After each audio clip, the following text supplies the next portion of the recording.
Сени аяган дос эмес, сага жардам берген дос. Томас Фуллер.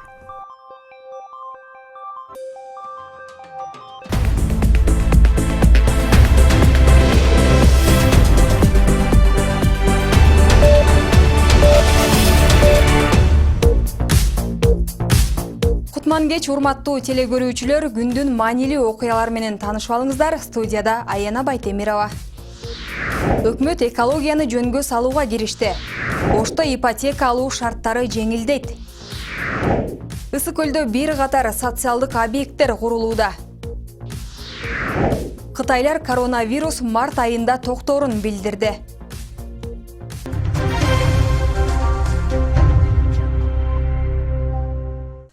Премьер-министр Мухаммедкалый Абылгазиев Бишкектеги экологиялык кырдаалды жакшыртуу программасын иштеп чыгууну тапшырды.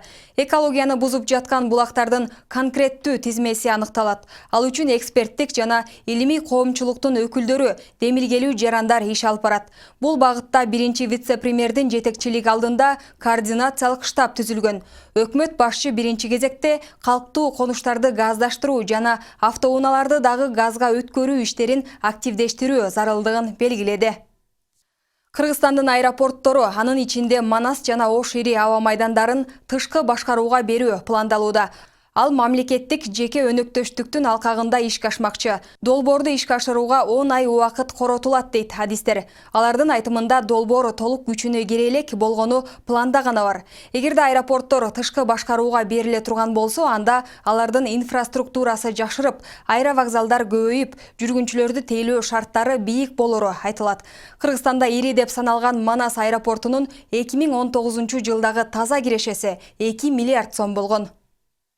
Кача анализ кылганда көрүнүп атат. Бүгүнкү күндө Алматы аэропорту жана Өзбекстандын Ташкент аэропорту мындай эл аралык капка айландыруу иш-чаралары жүрүп атат. Биз дагы ушул биздин коңшу өлкөлөрдөн артта калбай, бүгүнкү күндө ушул тармакта алдыга чыгууну максат коюп атабыз. Келишимге өзүнүн анализин бериш үчүн биздин Минюстан бизге заключение керек болуп атат азырчы. Көп карама каршылыктар бар бул жерде. Биздин өзүбүздүн авиациялык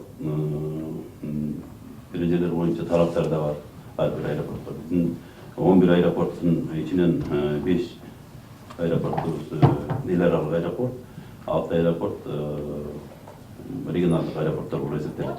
Ошто шаар мэриясы тарабынан муниципалдык программанын негизинде алгачкы көп кабаттуу үйдүн курулушу ортолуп, имарат бүтөрү менен дагы 2 имараттын курулушу башталат. Жарандарга ипотекалык негизде бериле турган турак үйдү алуу шарттары жеңилдейт. Жаңы программанын негизинде баштапкы төлөм 20%дан 10%га төмөндөлөт. Кошумча пайызы жок, жарандар үйдү өз баасында алышат. Сунуш Ош шаардык кеңешинин кезектеги сессиясында коюлмакчы. Теманы Макбурат Алибаева улантат. Курулушу башталган бул имарат Ош шаарындагы муниципалдык кызматкерлерге ипотекалык насыяда бериле турган турак жай. Анын курулуш этабы 5-кабатка чейин жетти. 80 батирлүү имараты 9 кабаттан болуп, ал 2021-жылы пайдаланууга берилет. Ош шаарынын мэриясы тарабынан муниципалдык программанын негизинде алгачкы турак жайдын курулушу колго алынган. Жарандарга ипотекалык негизде берилүүчү үйдүн курулушу ушул жылдын август айында башталган. 15тен ашуун жумушчулар нөөмөт менен иштеп, курулуш ортолоп калган кези. Ар бир этаждын, ар бир конструкциянын армированиясы, бетону, онун талапы, ошо бардыгы ошо проектте көрсөтүлгөн. Союз убактында мындай монолитный конструкцияларга мынчалык армирование башы берген жок. Биздин Ош шаарыбыз 9 балл системага расчет кылынган сейсмический норма боюнча. Ипотекалык негизде батир алуу шарттары кайрадан каралып чыгат. Буга чейин көбүнчө мамлекеттик кызматкерлер 6 же 8% менен 12 жылга бөлүп төлөп алып келишкен. Ошол эле учурда айрым шаар тургундары үй сатып алууда курулуш компаниялары менен түзүлгөн келишим аркылуу үстүнө кошулган пайыздык ченемди аткарышат. Эми муниципалдык ипотекалык насыянын жоболору кайрадан каралып чыгат. Ошол үй алуучу жарандын көзөмөлүнүн жетекчилиги астында өз баасында үйдү куруп берүү мүмкүнчүлүгү ишке ашат. Мурунку программадан айырмачылыгы бул жерде эч кандай пайыз болбойт. Эч кандай үстүнө бир үстөк пайда кошуу ишке ашпайт. Ал эми программадан кемчилиги демек мөөнөтү жөнүндө маселе болуп атат. Эгер курулуш компаниясы макул болсо, анда ал 12 жылга чейин каралышы мүмкүн. Бирок биздин практикада ал маселени бир 3 жылга чейин эле деп карап жатабыз. Жаңы программада жарандарга ыңгайлуу шартта турак үйдү өз баасында куруп берүү каралат. Ал үчүн жер аныкталып, жердин баасы бекитилип, андан соң курулуш иштеринин чыгымдары аныкталат. Кардар менен келишим түзүлүп, үй ээси курулушка көзөмөл жүргүзө алат. Бүгүн биз ипотекалык үйдү курганда баасын $350 тегерегинен ашырбаганын карап жатабыз. Ал эми эркин рынокто карасак, анда биздин үйлөр орусча айтканда под ключ болуп аткан болсо, эркин рынокто берилип аткан үйлөрдүн баасы $400-450 арзан эмес. Мындай айкындыкты киргизүү менен үйгө төлөнүүчү баштапкы каражат 20% болсо, жаңы жободо үй бүлөлүк шарттын алган айлык маянаны карап чыгып, баштапкы төлөмдү 10%га түшүрүү жеңилдиги бар. Ипотекалык насыядан айырмаланып, 12 жылдык төлөм 3 жылга кыскартылат. Жаңы программа Ош шаардык кеңешине кароого коюлуп, колдоого алынган соң ишке ашат.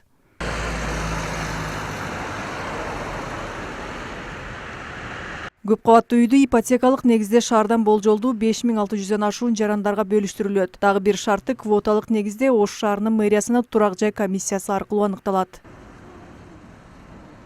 Аталган турак жайдын тендердик баасы 166,850,000 сомду түзгөн. Курулуш бүтөөрү менен муниципалдык программанын негизинде Ош шаарында дагы 2 турак үйдүн курулаары күтүлүүдө. Махпурат Алибаева, Надыр Боронбаев, Ош Бирим жаңылыктары. Ысык көл облусунун Түп районунда 12 социалдык объект курулууда. Республикалык бюджеттин эсебинен каржыланган социалдык объектилердин 3-өсү мектеп имараттары. Мындан сырткары спорт залдар, маданият үйлөрү жана медициналык жайлар да бар. Бирок айрымдары пайдалуу түптөлгөнү менен курулушу аягына чыкпай келет. Мисалы Түптөгү Токтаян айылынын тургундары жаңы мектеп имаратты күткөндөрүнө быйыл 6 жыл болду. Темага кабарчыбыз Даанагүл Алиева токтолот. Түп районунун Токтаян айылындагы балдар окуп жаткан мектеп 1957 жылдары ашар жолу менен салынган. Андан бери оңдоп түздөй балдарды окутуп келишүүдө. 4 жыл мурун düşүгөн окуучуларга электр жылыткычтарын коюп беришкен. Бирок андан деле абал жакшырган эмес. Имарат өзүнүн иштөө мөөнөтүн эч аяктап, чынында араң эле турат.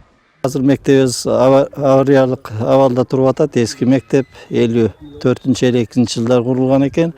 Ошо бүтүп калса деген эле ниеттебиз. Элдерге ошо түшүндүрүштөрдү кылып атабыз. Айылда жаңы мектептин курулушу 2014 жылы башталган. 150 орунду спорт залы, ашканасы менен салынып жаткан имаратка былтыркы жылы республикалык бюджеттен каражат жакшы бөлүнүп, курулуштун 65%га жакыны бүткөрүлгөн. Быйыл калган каражат бөлүнсө, окуучулар, мугалимдер жамааты жаңы имаратта билим алып калсак дешет. Мына 6 жыл баратат, 6 жылга болуп баратабыз дагы эң эле узакка созулган курулуш болуп кетти да. Эски мектебибиздин абалы дагы начар, авариялык абалда деп табылганда, ошондон бери жыл сайын куру эмес, бирок аз-аздан акча келип, акча каражаттын эле жетишсиздиги болуп атат. Айылда башка курулуштар да орун алган. 3 айылдын балдары үчүн мурдагы имараттардын бири толук оңдоп түзөөдөн өтүп, 80 орундук бала бакчага ылайыкталыптыр. Эми ички эмеректерин, башка жабдыктарын алууга каражат булагы табылбай жатат, дейт айыл өкмөт башчысы. Акыркы 8 жылдан бери бизде 8 жаңы курулуш аяктады. Биздин айыл аймакта 8-инин 5-өө бүттү, 3-өө бүтө деп. Айылдарыбыздын баарында таза суу менен камсыз болгон, интернеттердин баары мектептерде, фаптарда кирген. Айыл эли 80 орундук бала бакчанын ички эмеректерин камсыздап бере турган уюмдар болсо деген үмүттө турушат. Себеби айыл аймагына караштуу 3 айылдын баарында тең бала бакча жок. Бул маселе эгер колго алынса, балдарды коргоо жылында жакшы көрүнүш болмок. Буга чейин бул айыл аймагында чоң спорт зал, кичи футбол аянты курулуп, элдин колдонуусуна өткөн. Мындан сырткары айылда маданият үйү да курулууда. Муну Ысык көлдү өнүктүрүү фонду каржылап берип жатыр. Данагүл Алиева, Жакшылык Чортонов, Ош Бирим, Ысык көл облусу. Кыргызстанда көптөгөн мамлекеттик жеке менчик каналдар бар. Эми алардын рейтинги жана көрүүчүлөрдүн саны белгилүү болот. Мындай маалыматтар айрыкча жарнама берген бизнес компанияларга, жарнамалык агенттиктерге абдан керектүү. Телеканалдардын аудиториясын изилдөө үчүн Бишкек, Ош, Жалалабадтан 250 үй тандалып, аларга датчиктер орнотулган. Ал эми алардын кайсы үй бүлө экени даректери сыр сакталат. Гости домой, есть кнопка «Гость».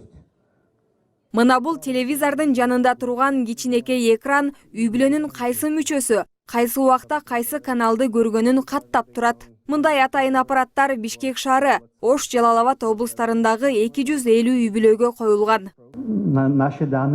Долбоор жаңыдан башталып жатканда үйлөрдү кыдырып, долбоор тууралуу маалымат бергенбиз. Түшүнүп макул болгондордун телефон номерлерин алып, биз ичара кеңештик. Андан соң туура келгендерине атайын аппараттарды орноттук. Бирок көп адамдар алгач шекшип ишенишкен жок.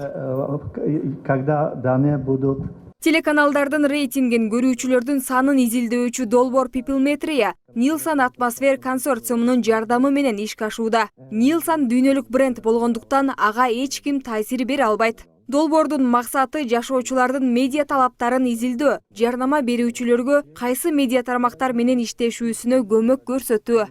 Показать людям. Мына ушундай заманбап аналитикалык изилдөөдө 3 шаардагы жарандардын 6%-нын үйүндө телевизор жок экени аныкталды. Ал эми 22%-нда 2ден телевизор бар. Керек болгон маалыматтарды убагында улуттук статистика комитетинен да алып жаттык. Эми буюрса долбоор жыйынтыкталса, рейтингдер белгилүү болот. Рейтингин аныктоо үчүн долбоорго 25 канал катышууда. Сентябрь айларында алгачкы 10-дук жана 3-түк аныкталаары маалым болду. Ал эми бул тизмеге кириш үчүн $16.800 төлөө шарты бар. Жалпы долбоор баасы $400.000. Бирок өлкө аудиториясын изилдөө үчүн эмне үчүн Бишкек, Ош, Жалал-Абад облусун гана тандашканы белгисиз. Аяна Байтемирова, Нурмухамед Абдымажинов, Ош Бирим жаңылыктары.